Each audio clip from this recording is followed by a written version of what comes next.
Oi, eu sou a Bruna e esse é o canal Refúgio Literário. E hoje eu vim trazer para vocês uma análise e uma reflexão sobre o caso da JonBenét Ramsey, baseado na série Caso Arquivado, da Netflix. Se você gosta de conteúdo de livros, séries e psicanálise, eu peço que você deixe seu like, se inscreva no canal e a gente começa o vídeo depois da vinheta.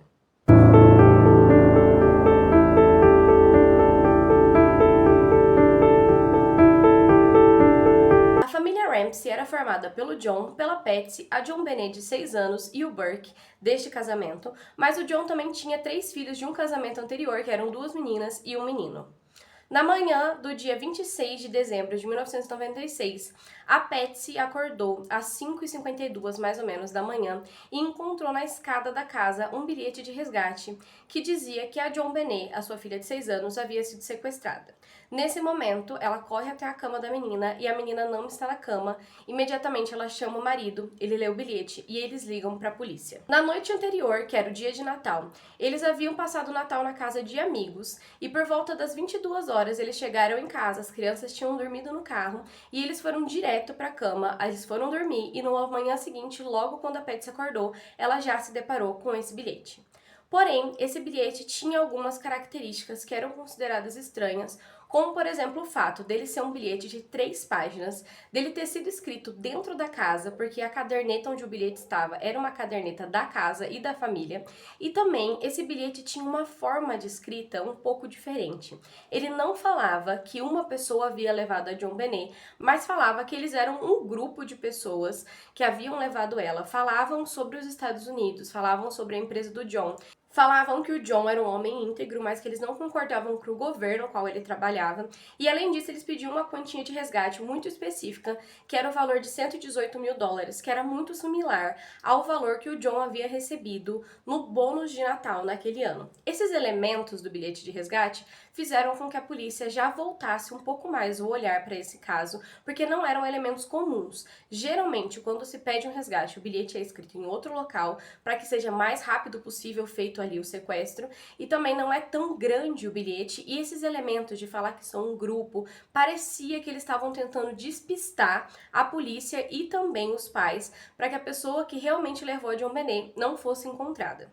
A polícia chega na casa da JonBenét, já começa a ver esses elementos, mas ao mesmo tempo que eles ligaram para a polícia, a Patsy e o John também ligaram para os amigos, e num primeiro momento a polícia deixou que essas pessoas entrassem na casa, porque em primeira instância isso se tratava de um caso de sequestro. Então, pela própria palavra da polícia, eles viram aquilo como uma rede de apoio do John e da Patsy, e não como alguém que estava invadindo a cena de um crime. Porém, a polícia revistou toda a casa, não achou a JonBenét e eles ficaram esperando por horas a ligação para que viesse sim a ser pedido um resgate, mas essa ligação nunca chegou. Chegou um momento em que uma policial viu que o John, segundo ela, e o amigo dele estavam muito agitados e ela fala para ele que ele busque pela casa a JonBenét. É nesse momento que o John se dirige até o porão e ali no porão, um fator importante é que ele viu uma janela quebrada e aberta e uma mala bem à frente da janela que parecia estar servindo como um banco, tanto para a entrada quanto para a saída. Uma coisa importante é que essa janela tinha sido quebrada pelo próprio John. Semanas ou meses antes, ele esqueceu a chave, não conseguiu entrar, quebrou a janela desse porão, mas ele achou que essa janela já havia sido consertada, mas ela não tinha sido, e então ela estava escancarada. Mas o John deixou ela fechada, ela estava quebrada, mas fechada. Mas a janela estava escancarada e a mala estava numa posição muito suspeita. Logo depois do porão, em uma portinha, existia a adega da casa. Eles chamavam de adega, mas na verdade para meio que um mini depósito. E ali o John encontra a JonBenét, infelizmente já sem vida, enrolada no seu cobertor. Quando o John encontra a JonBenét, ele não tem o ímpeto de preservar a cena de crime, é um pai vendo uma filha naquela situação, e ele acaba mexendo na JonBenét. A JonBenét, ela estava com a boca com fita adesiva e ela estava com as mãos amarradas para trás, e além disso, no pescoço dela estava um garrote feito com uma espécie de fio e também um pincel, que era um pincel da própria casa. Mas o John entra tanto em desespero quando ele vê a filha naquela situação, que ele tira a fita, tenta desamarrar as mãos dela e leva ela para a sala onde estavam os policiais. E o garrote ele estava tão apertado no pescoço da menina que ele nem conseguiu ver o garrote. Quando eles chegam na sala, os policiais acabam vendo o corpo do JonBenét e ali eles já decretam que ela está sem vida e a partir daquele momento começa uma investigação não de sequestro, mas sim uma investigação de homicídio. Agora eu vou entrar em questões um pouco delicadas em relação ao que aconteceu com a JonBenét. Então eu sei que é um pouco sensível, até porque ela era uma menina de 6 anos, mas eu acredito que seja necessário para que a gente possa entender outros elementos desse crime. O legista acabou vendo que a JonBenét, ela tinha hematomas tanto nos olhos quanto também no coração. Havia acúmulo de sangue no coração e nos olhos dela, o que indicava que ela havia sido torturada enquanto ainda estava viva. Além disso, a marca do garrote, também existia a marca das mãos dela no pescoço, o que indicava que ela tentou soltar o garrote enquanto aquela pessoa fazia a pressão no pescoço dela. Além de tudo isso, além da asfixia, a JonBenét também tinha um traumatismo craniano que provava que ela tinha sido atingida na cabeça também. E além de todos esses fatores, ela também tinha indícios de abuso do tipo S. Foi encontrado nas roupas íntimas da menina tanto DNA masculino quanto também fibras do pincel que foi utilizado no garrote, e ali ficou claro de que ela havia sido violentada com esse objeto. Além disso, o DNA foi testado, e isso é muito importante, com todas as pessoas da casa, e ele deu negativo para todas as pessoas que estavam na casa, inclusive todos os membros da família, inclusive o irmão mais novo, que era o Burke. Mais novo do John, tá? Ele era irmão mais velho da JonBenét, mas era o filho homem mais novo do John. E, além disso, também foi comprovado que o DNA era de um homem branco. Pra quem gosta de true crime, sabe que o caso da JonBenét, ele é um caso cheio de teorias da conspiração. E não é a minha intenção trazer essas teorias para esse vídeo, porque são meras especulações. Mas é importante pra gente poder entender como foi construído esse caso e saber que existiram sim várias teorias vinculadas a JonBenét. Então eu vou citar algumas delas pra vocês, mas eu já vou deixando claro que o caso da JonBenét Ramsey nunca foi solucionado e até hoje não se sabe quem foi o assassino da menina. Um dos elementos importantes desse caso é que a JonBenét, ela participava daqueles concursos de beleza infantil que tem nos Estados Unidos, agora tá diminuindo um pouco, mas houve uma época que isso era muito comum. E esses concursos, eles têm uma forma de colocar as crianças muito adultas. É falado muito na série que são sexualizadas, mas eu vi alguns vídeos dela realmente nesses concursos e eu particularmente não vi nenhuma maldade em relação a isso. É uma criança brincando e querendo parecer com a mãe. Foi essa a sensação que me passou. Mas esses concursos são muito polêmicos, porque realmente, quando você vê os vídeos da JonBenét em casa brincando, você vê uma menina de 6 anos, e nesses concursos ela já parece muito mais velha por conta da roupa, por conta da maquiagem. Então a família foi muito criticada por conta dos concursos que a JonBenét participava. Além disso, a Patsy participou de concursos de beleza também. Então começou a ser levantado pela mídia e também pela polícia de que a Patsy fazia aquilo com a JonBenét porque ela queria projetar na filha alguns sonhos dela e que ela obrigava a filha a fazer isso. E isso é uma coisa que rondou esse caso por anos e é algo que todo mundo que conhece o caso da JonBenét acaba falando. Porém, o que é tratado nessa série é uma perspectiva diferente. A Patsy, a mãe da JonBenét, tinha câncer de ovário e ela tinha acabado de se curar do câncer e a filha se espelhava muito na mãe. Ela via os vídeos da mãe participando dos concursos de beleza e ela perguntava sempre para a mãe quando ela poderia participar também. E para Patsy, como ela teve câncer, ela não sabia quanto tempo ela viveria, principalmente porque nós estamos falando de 1996 e a medicina não estava avançada como hoje em dia. Então a Patsy, ela tinha medo, segundo ela mesma e segundo o John, de não conseguir viver tudo o que ela gostaria de ver com a filha. Então tudo o que ela poderia fazer naquele período de tempo com a JonBenét, ela fez, e isso incluía os concursos. O que foi levantado também sobre esses concursos é que eles poderiam ser atrativos para Pedro, porque existiam ali pessoas que não eram da família. Porém, a Patsy e o John deixaram claro que a maioria das pessoas que estavam nesses concursos eram os pais das próprias crianças e chegavam a ser de 15 a 20 pessoas, e não como a mídia passou. Esse caso, ele foi cercado por várias teorias da conspiração, tanto da polícia quanto da mídia. A primeira teoria que eu gostaria de falar aqui para vocês é a teoria levantada por um investigador, e ele disse que a teoria dele era que a JonBenét havia molhado a cama na noite anterior, a Patsy, a mãe, acabou ficando nervosa com ela, agrediu a menina e depois forjou toda a situação de sequestro para que ela pudesse encobrir assim o crime que ela havia feito em um momento de raiva. O que é interessante? Quando ele deu uma entrevista falando sobre isso, ele atribuiu o fato da Patsy estar com raiva e ter perdido a razão ao fato dela estar se aproximando ou de ter acabado de completar 40 anos. E ele colocou isso como uma atribuição para que ela tivesse nervosa e depois viesse a cometer um crime contra a própria filha.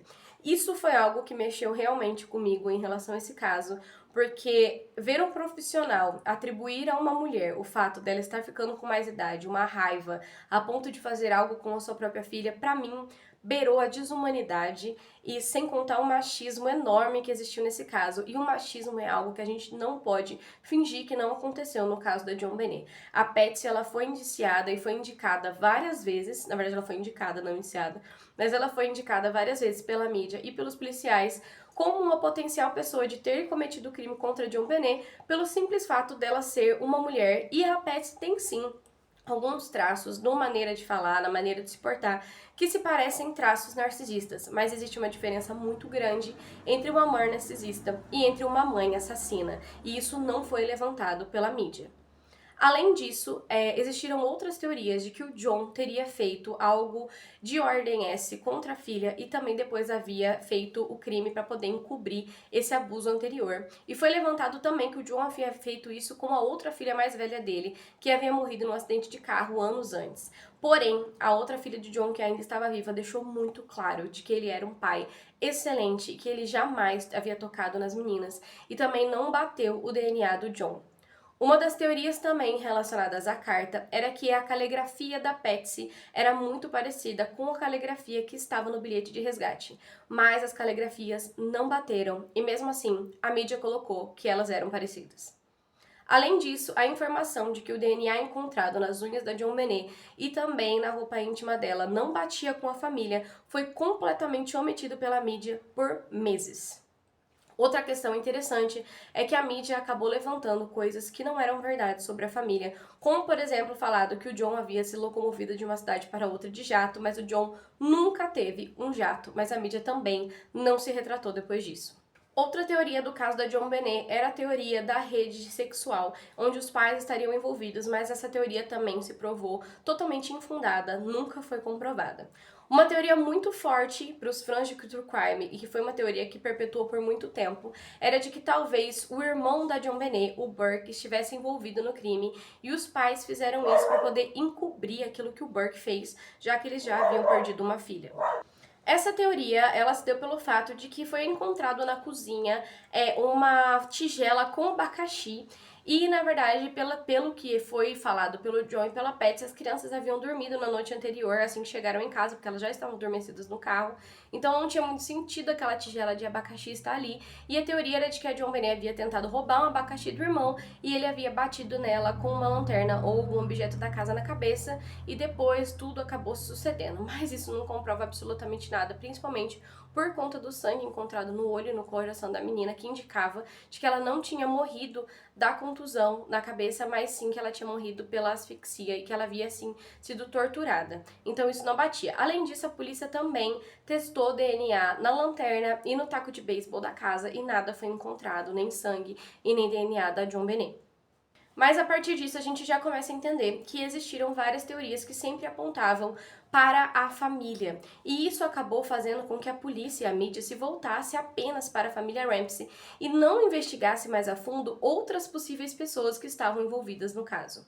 Além disso, um fator mais importante desse caso foi a mídia. A mídia fez uma construção de uma família assassina, de uma mãe narcisista e de um pai abusador e negligente e talvez de um irmão mini psicopata. E isso foi construído por muito tempo e isso acabou criando um imaginário popular sobre esse caso e muitas pessoas acreditam que a família foi sim culpada, mesmo não tendo nada que leve a crer que a família realmente era culpada. Nenhuma prova que ligue a família ou qualquer membro da família à morte da JonBenét. Aconteceu também nessa época na mídia que eles fizeram um júri na televisão.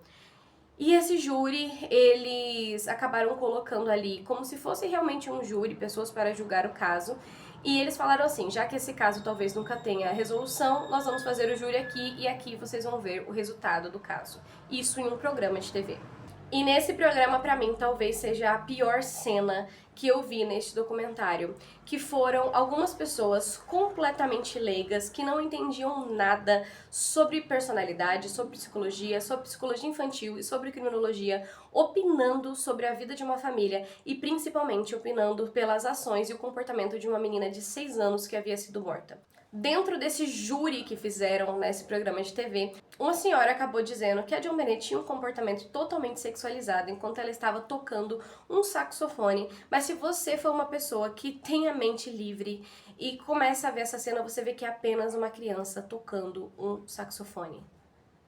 E essa mulher acabou associando isso com uma conotação sexual. E ali a gente vê o quanto as pessoas daquela sociedade já estavam totalmente imersas em uma rede de mentira, de intrigas e também de teorias da conspiração que faziam ver maldade em comportamentos infantis normais da JonBenét. Existia um investigador de polícia, que era o Lowe, e o Lowe era um investigador que ele era especialista nesse tipo de caso, e ele veio investigar o caso da JonBenét pelos anos que ele tinha de profissão. E o Lowe, ele deixou claro de que haviam vários elementos, de que existia uma terceira pessoa, alguém que não era da família, que havia entrado na casa. Um dos primeiros elementos era a mala posicionada abaixo da janela. Também existia uma corda no quarto de hóspedes que não era da família, e o Lowe começou a levantar que a família não estava envolvida no caso, mas pelo fato de que o Lowe estava indo contra a opinião da mídia e da polícia naquele momento, ele praticamente não foi ouvido e foi rechaçado pela opinião pública. No momento entra em cena o Michael Ken, que era especialista em júris de acusação, e ele começa a se comprometer a acusar basicamente a família. É óbvio que para a polícia e para ele, eles estavam tentando fazer justiça para JonBenét, mas eles negligenciaram todas as outras provas de uma terceira pessoa que foram levantadas pelo Lowe, e eles começaram a trabalhar apenas com as teorias de que a família estava envolvida no caso. A família foi sim, tanto a Patsy quanto o John, para um júri de acusação. E naquele momento, depois de um tempo de júri, acabou sendo falado que não existiam provas o suficiente para que eles fossem realmente julgados culpados no caso da morte da filha. Porém, foi revelado que esse júri, na verdade, havia sim condenado os dois, mas as provas não eram provas reais, eram provas substanciais, que eles falam. Provas que, na verdade, eram provas que poderiam indicar que aquilo aconteceu, mas não eram provas reais, então eles não foram condenados por esse motivo. No caso de você ter uma dúvida, é melhor você sempre optar pela inocência do que pela culpa. Mas nisso a gente já começa a entender que realmente as pessoas estavam voltadas a acreditar que o casal estava envolvido. Existiram algumas teorias de pessoas que acabaram sendo apontadas como reais suspeitos no caso da JonBenét. Um deles era o Papai Noel da noite anterior, mas ele também foi descartado. Existiu também um vizinho que depois foi preso por posse de conteúdo infantil, e ele também tinha algumas fotos da JonBenét, mas ele também foi descartado por conta de um DNA que não bateu. Mas o principal suspeito era o Mark Carr. Esse Mark, ele foi um professor de jardim de infância, ele sempre estava em contato com crianças e ele acabou sendo denunciado nos Estados Unidos mais ou menos uns 2 anos após o crime da JonBenét. E ele foi acusado de ter feito algumas coisas com crianças, ele acabou fugindo e ele foi professor infantil em vários países. Só que, com o passar dos anos, o câncer da Patsy voltou e ela começou a ficar cada vez pior. O câncer se espalhou e não ficou apenas no útero, mas também acabou chegando ao cérebro, fazendo com que ela perdesse, assim, a sua sanidade mental. Pouco antes disso, um detetive recebe um e-mail de um homem falando que ele havia cometido isso contra JonBenét, mas ele não fala especificamente sobre como foi o crime, ele não fala disso como se fosse um crime, e sim como se fosse um relacionamento amoroso. Esse homem fala de elementos muito específicos, como por exemplo o fato dele ter entrado na casa às 5 horas da tarde e ter ficado esperando eles dormirem, que é uma hipótese levantada pelo John, de que o assassino já estava na casa quando eles voltaram e que ele estava esperando. E esse homem acaba dando elementos da morte da JonBenét que apenas a polícia, o legista ou então a pessoa que realmente estava lá poderia saber, principalmente sobre a questão do garrote, e ele acaba associando isso à asfixia erótica, e é horrível a forma com que ele fala pro investigador, pro jornalista, mas esse jornalista manteve a postura, para poder conseguir o máximo de informações possíveis desse homem. E ele foi sempre falando sobre o John Benet, sobre tudo o que aconteceu. E ele disse que tudo isso começou como uma brincadeira de casal na cabeça dele e acabou acontecendo a morte. Não era isso que ele queria, ele entrou em desespero, tentou despistar para que não encontrassem ele, escreveu o bilhete e ele assume sim a questão da John Benet, mas ele diz que ele quer fazer uma ligação com a Patsy, que ele quer conversar com a Patsy antes que a Patsy morra, porque ele quer pedir perdão a ela. Mas isso não acontece, infelizmente a Patsy acaba perdendo a sua vida e esse homem, ele acaba sendo descoberto depois pela polícia por conta de uma ação desse jornalista também. Ele acaba sendo sim acusado pelo crime contra John Benet, além dos outros crimes que ele já estava sendo acusado contra outras crianças e também pela posse de material inadequado. Mas o DNA dele não bate com o que é encontrado na John Benet, então ele é liberado.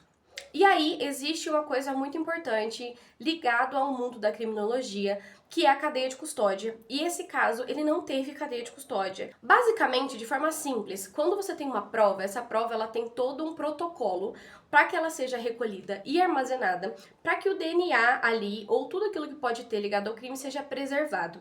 E isso não pode ser tirado de ordem, portanto é uma cadeia de custódia de uma prova.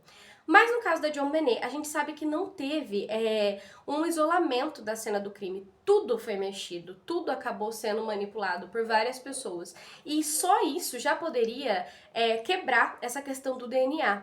Nesse caso, o ideal seria que as pessoas fossem acusadas pelas circunstâncias, por tudo aquilo que é apresentado. Ou no caso deste homem, pelo fato dele realmente ter, assim, falado que ele cometeu o crime pelos elementos que ele apresentou, que só uma pessoa que estava presente lá poderia saber. É óbvio que existem algumas pessoas que acabam assumindo crimes que não foram elas que cometeram, e nós vamos trazer esse fenômeno aqui para o canal, para que a gente possa entender mais o porquê. Mas nesse caso ele sabia de elementos muito específicos. E isso é uma coisa interessante do caso da John Benet. O DNA foi levado muito, muito a sério, mesmo sem ter sido preservada essa cadeia de custódia. E muito possível que nesse caso o DNA tenha sido um impedimento para que o culpado fosse realmente preso. Após a morte da Patsy, o Burke acabou ficando traumatizado com a mídia, porque ele foi acusado de ter matado a irmã. E o John acabou se casando novamente com uma moça que ele disse que é muito boa para ele. E eles têm como se fosse um santuário na casa deles, assim, que eles colocam as coisas do neto e também as coisas da John Benet. E o John, ele sempre buscou por justiça para a família ao longo desses anos, tanto que um jornalista acabou chamando eles para fazer um documentário antes da Patsy morrer, falando sobre como a mídia acabava deturpando as coisas, sobre a degradação moral da mídia. E eu acredito que o principal desse caso seja isso. A gente consegue perceber ao longo da narrativa que eu trouxe para vocês nesse vídeo, de que a mídia acabou tentando manipular de todas as formas possíveis para que a opinião popular se voltasse para a família. E isso acabou despistando a polícia e as pessoas do verdadeiro culpado, que nunca foi preso. É importante, dentro do universo dos crimes, a ação da mídia. Existem casos em que a mídia ela realmente é crucial para que um crime seja descoberto, mas existem casos, como é o caso da John Benet e outros casos que a gente já viu até mesmo aqui no Brasil, que a mídia acaba sim fazendo com que o caso perca o foco, acaba entrando em um sensacionalismo e o real culpado nunca é descoberto. E no caso da John Benet, eu que sempre gostei muito de true crime, por muitos anos antes de começar a estudar mais a fundo, realmente acreditei em tudo aquilo que foi falado, todas as teorias, porque olhando para a Patsy, para a mãe da John Benet, ela realmente tem um comportamento estranho.